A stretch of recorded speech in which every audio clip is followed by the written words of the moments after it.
Konnichiwa, Japan fans. Today's show we're going to talk about questioning buyers.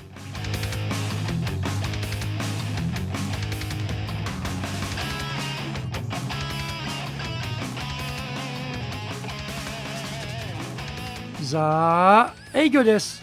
それでは行きましょう. So let's get going. This is the 7th year of the Sales Japan Series podcast, broadcasting around the world from the Beverly Hills of Japan, Minato-ku here in downtown Tokyo. It is chic central. I'm your host, Dr. Greg Story, Dale Carnegie Tokyo franchise owner, the president of Dale Carnegie Tokyo Training, and the 3-time best-selling author of Japan Sales Mastery, which is Zaegyo in Japanese, Japan Business Mastery, and Japan Presentations Mastery. Plus, Stop Wasting Money on Training in Japanese, Training de Okane o Mura ni suru no wa yamemashou, and all are available on Amazon. In this podcast, I want to help you to survive and, even better, thrive in business. 1. Sell more and do it more easily. 2. Exceed your targets. In fact, blow up your targets. 3. Make some serious money. Don't forget to subscribe and share this podcast with your family, friends, and colleagues.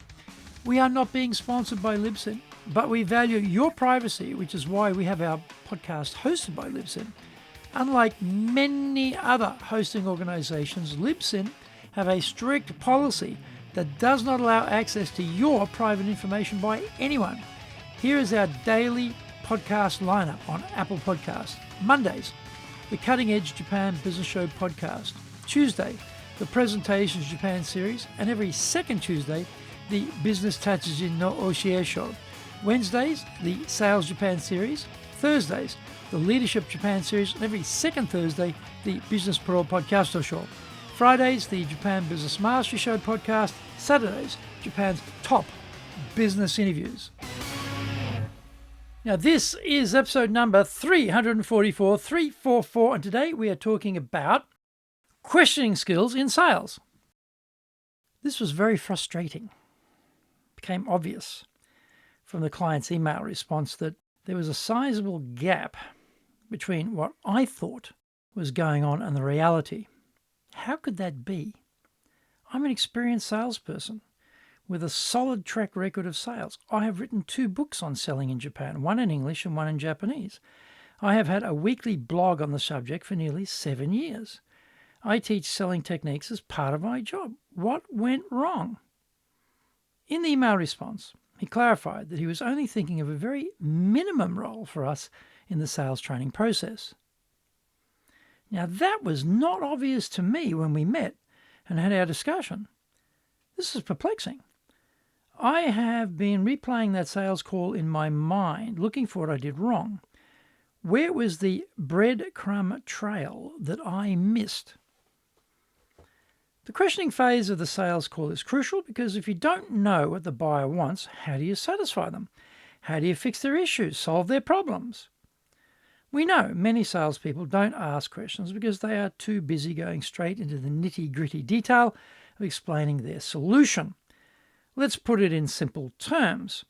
This is the problem of not asking what is the buyer's favorite color, which is blue, and then just talking endlessly about your awesome range in pink. It just doesn't work well to get the sale. What if the buyer's answer isn't that clear? Well, this can happen, of course. Not every buyer is articulate or well thought through or well considered or smart. Often, they don't have a clear picture of what they need. Operating from a flawed central proposition can also complicate matters because not every client is sophisticated in understanding their own core underlying issues. As salespeople, we can make the problem worse too. We ask questions which get them thinking and considering the problem from fresh perspectives. Normally, this is a good thing because we want to rock them back on their heels and have them thinking, we haven't thought about that, or we haven't prepared for that. This is where we establish ourselves as the trusted partner with the buyer by bringing greater value and a fresh angle to the issue. However, we may also trigger some concerns they haven't thought about as yet and raise issues which until now have laid quietly dormant. Thinking back to that sales meeting, I realized I didn't dig in deep enough on the issues they were facing. Our solution was a good fit for them, and I fell in love with that idea. Unfortunately, that email showed me they hadn't fallen in love with it. I should have stopped talking and should have looked for additional barriers, especially internal barriers within the company, which would prevent this deal from happening. Find out more. Come back from the break. Our show today is brought to you by our public courses, but we also do custom in-house programs, as well as we do them in both Japanese and English. We do them face-to-face in our super safe classroom, and we do them live online. The show today is being brought to you by, on the 9th of June, our Winning with Relationship Selling program. Go through the entire sales cycle, give you the structures, give you the role play practice, give you the coaching, give you everything you need to become a more successful salesperson. Also on the 9th of June and later again on the 11th of June, we're doing our Dalkani course, how to build your people skills, communication skills, stress management skills, how to become a better leader, how to be someone who can step out of your comfort zone and expand your world. On the 15th of June, we do high-impact presentations, 2 days, everything video, 2 instructors, nothing but one-on-one coaching for 2 days. It's a phenomenal program. This is something you will need. If you want to be persuasive, this is the one. Do this course. Go to our website at www.dale-carnegie, carnegie.co.jp. Get my best-selling books, Japan Sales Mastery, which in Japanese is Zaegyo. This is the Bible for selling in Japan. Japan Business Mastery, Japan Presentations Mastery, plus Stop Wasting Money on Training, which in Japanese is Training de Okane o Muru ni Sunu wa Yamimashou, and all are available on Amazon. If you like learning by watching videos, we have nearly 2,000 there for you at Tokyo Japan Dalkani TV on YouTube. We release 3 TV shows every week on YouTube. The Cutting Edge Japan Business Show, that's the premier business show on Japan every Monday, Tokyo time. Fridays, we have the Japan Business Mastery Show, and on Saturdays, we release Japan's top business interviews, where I interview leaders from small and medium enterprises all the way up to the corporate captains of industry on one topic, leading in Japan. Every second Thursday, we release the Business Pro Television Show. You can email me at greg.story@dalecarnegie.com. Welcome back. Sitting right in front of me, across the meeting room table, I could see the wheels of the Swiss watch inside his brain whizzing around. He was obviously processing a lot of information and possibilities. Instead of just noticing that he was just doing a lot of thinking, I should have asked him what he was thinking about. I need to do this to flesh out where he was in the internal conversation he was having with himself, which was going on silently in his mind.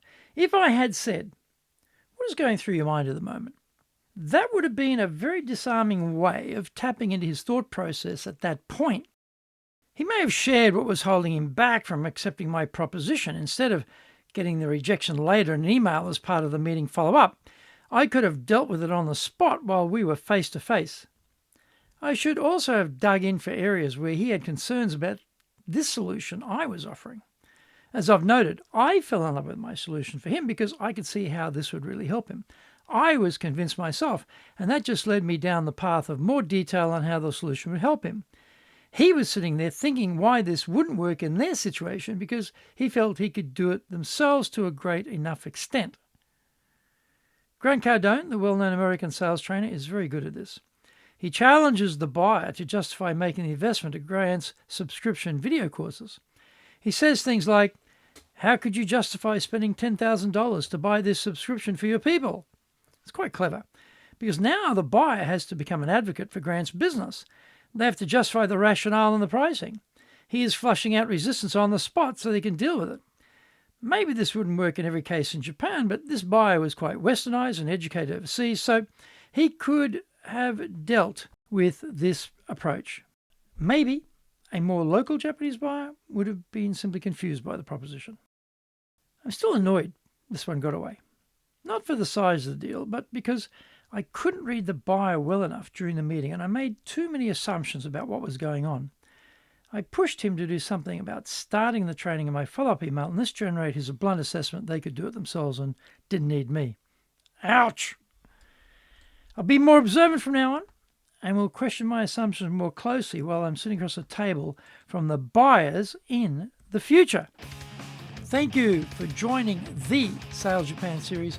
If you found the program useful, then please work on your karma and share this with your family, friends, and colleagues. Don't forget to subscribe and share this podcast. Immediately apply what you've learned today. Go out there and survive. Use it and make some serious money.